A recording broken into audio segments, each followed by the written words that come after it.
Hello everyone! Welcome back sa ating class in Media and Information Literacy. We are now in week 4. Today, we will discuss about the responsible use of media and information. Our objective of these lessons, at the end of this lesson, I am expecting that you can apply skills to improve your understanding about how to be a responsible in the use of media and information. So we have the background first, that media comes in a different forms which are very accessible to everyone. Last lesson we tackled about the media. Everywhere in our digital world, a media literate person has the ability to read, analyze, evaluate, and produce communication in a variety of media forms. So, when a person's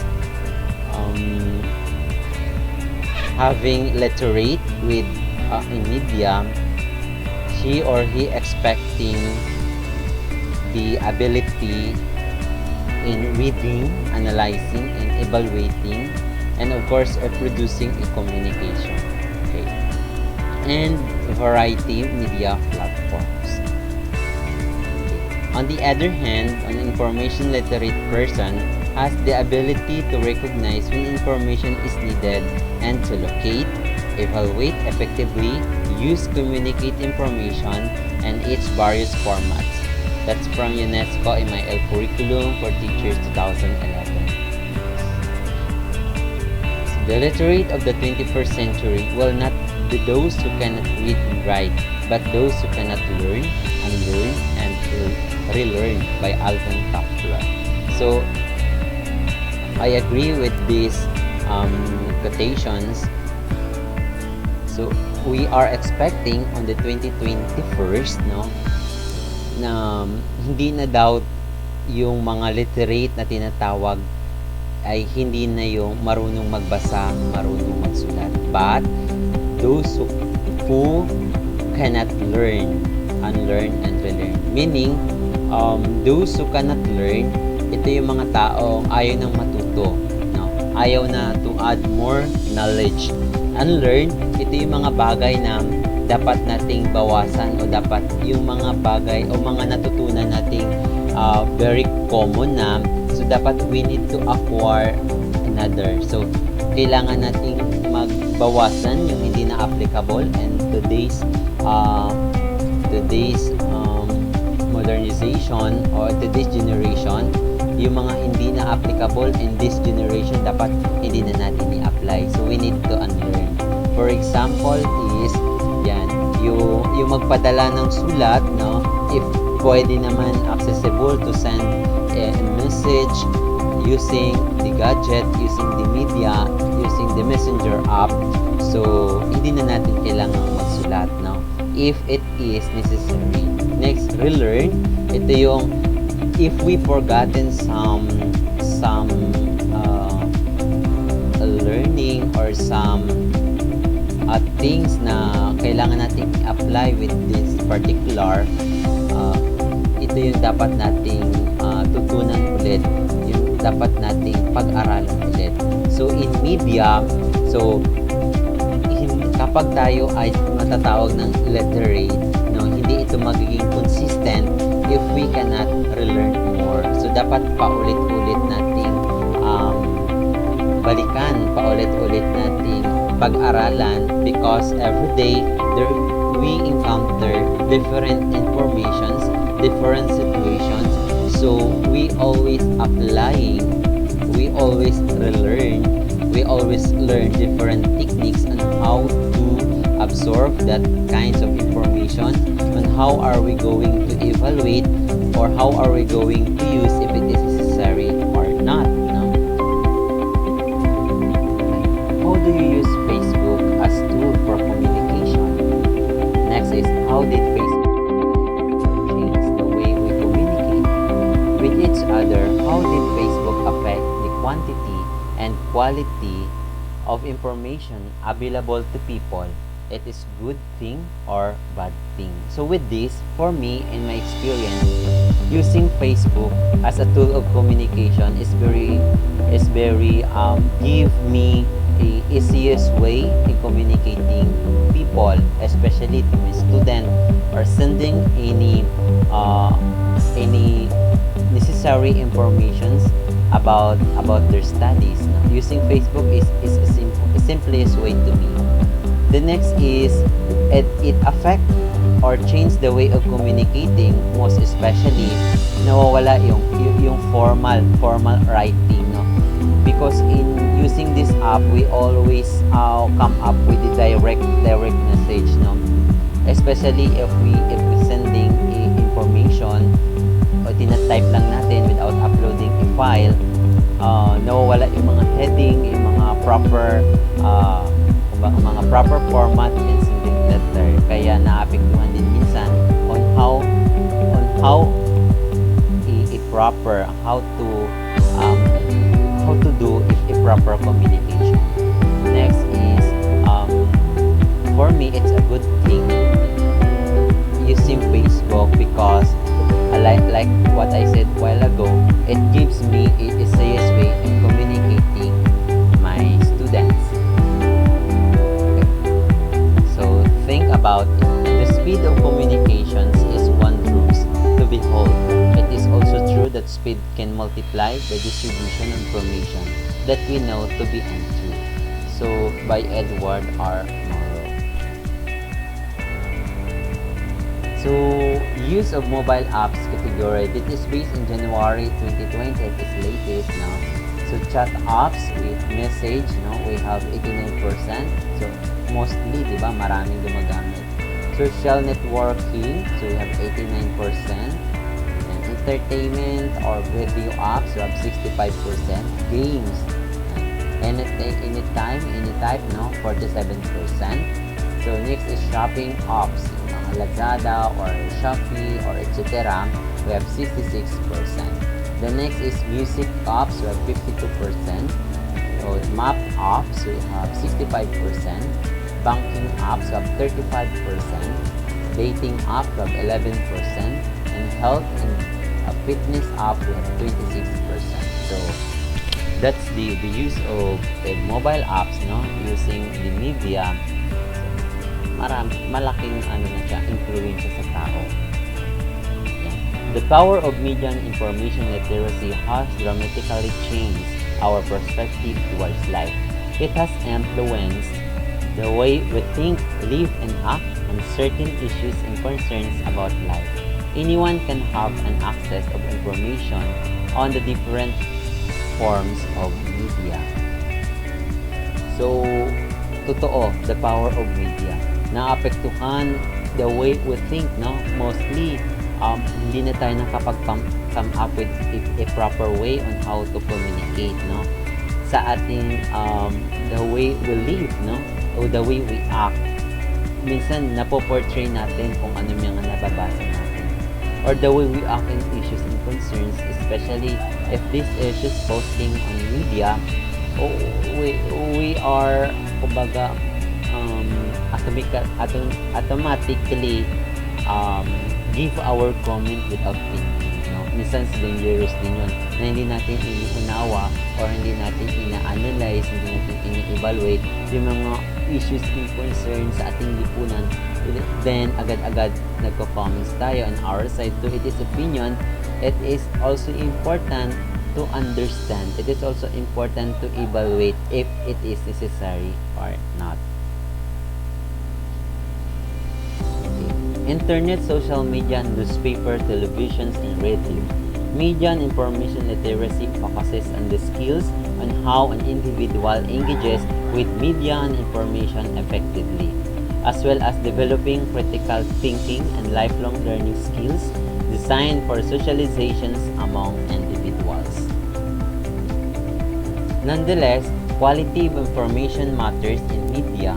One should have knowledge and skills in identifying fake news from real news. Knowing the quality of information would bring us realizations in foregoing the true concept of developments in our country. to obtain knowledge on how to have access to information in any mode and able to understanding, evaluate, and use it for specific purposes. So here we come up with informations. So from informations, we gain or we receive knowledge and the wisdom, no? If wisdom come up if we evaluate or analyzing that particular information. Media and information literacy stands for media and information literacy and refers to the essential competencies, which is knowledge, skills, and attitude that allow citizens to engage with media and other information providers effectively and develop critical thinking and lifelong learning skills for socializing and becoming active citizens. So, if we are literate, no, handling media and evaluating informations, we already acquire skills. No? We already acquire skills on how are we going to communicate other people, on how are we going to interpret, analyze, or evaluate information. And that way, we can apply it in our daily lives, di ba? Kung na-evaluate natin, if it is necessary, then apply it. Kumbaga, absorb it and use, no? If it is not, so junk, or else think another way on how to become a positive. Media literacy. Understanding and using mass media in either an assertive or non-assertive way, including an informed and critical understanding of media, the techniques they employ and their effects. Also, the ability to read, analyze, evaluate, and produce communication in a variety of media forms. Example is television, print, radio, computers, internet. So, doon natin makikita or doon natin maririnig, doon natin mababasa yung mga information na yun. It is also the ability to decode, analyze, evaluate, and produce communication in variety of forms. Information literacy, it talks about the set of competencies for obtaining, understanding, evaluating, adapting, generating, storing, and presenting information for problem analysis and decision making. So it is already discussed to our previous lesson. Go back to that video. Technology literacy is the ability to use, manage, understand, and assess technology. Technological literacy is related to digital literacy, and that when an individual is proficient in using computers and other digital devices to access the internet. Digital literacy gives them the ability to use the internet to discover, review, evaluate, create, and use information via various digital platforms such as web browser, databases, online journals, magazine, newspaper, blogs, social media sites. So, this is the tips to stay safe and responsible of social media. So, paano ba maging responsible? So, I give you some tips, no? First is avoid posting inappropriate photos. So, like what you have seen, no, on the slide. So, if it is necessary on hindi naman makakatulong sa country or other people, so we avoid to post that photos. Avoid swearing or using inappropriate language. Ayan, sa ating mga teens ngayon, no, it is kumbaga common na gumagamit sila. But in the tips and responsibly using media, so dapat hindi natin ina-apply yung mga inappropriate language. The third one is keep your opinions to yourself. Ayan. So, always keep your good opinions. Kung you are criticizing or something, so you have a research first, you know, your references or where your idea comes from. Next, 4, do not disclose your location. So, it is also for our safety. Never add a phone number or address. So, especially sa ating Facebook, no? Kung it is necessary, no? But kung hindi naman talaga, kumbaga, masyadong private, no? Ating life, so it is defensive. Avoid giving password clues. So, sa mga hindi natin kakilala, of course, dapat ina-avoid natin for the safetyness of your account and for your friends and family in Facebook. 7. Never fully rely on privacy settings. Ayan. So, mas maganda pa rin yung hindi natin lahat ina-add sa ating account online. 8. Be careful with you like and share. Ayan. So sometimes we are always sharing, no, na mga post or mga, if it is encouraging, so wala namang problema.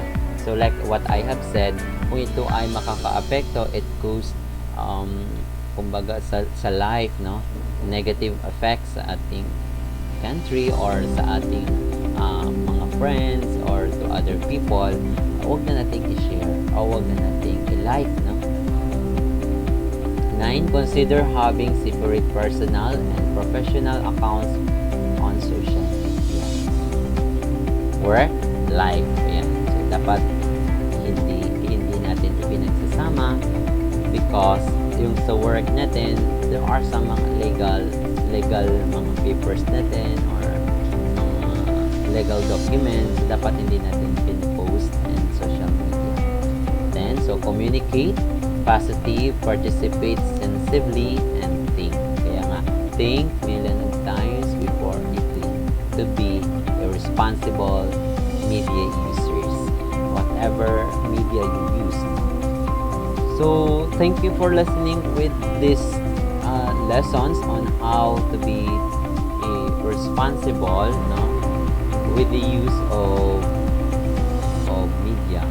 So I think I can give you some knowledge through watching this lesson, watching this video. For your activity in these lessons, so you are going to make your own poster that contains a responsible use of media and information. So for you, aside from tips kung ano ating nasabi, how, no, or what way, other way na maging responsible tayo in the use of media and information. So thank you for watching once again. Goodbye, class.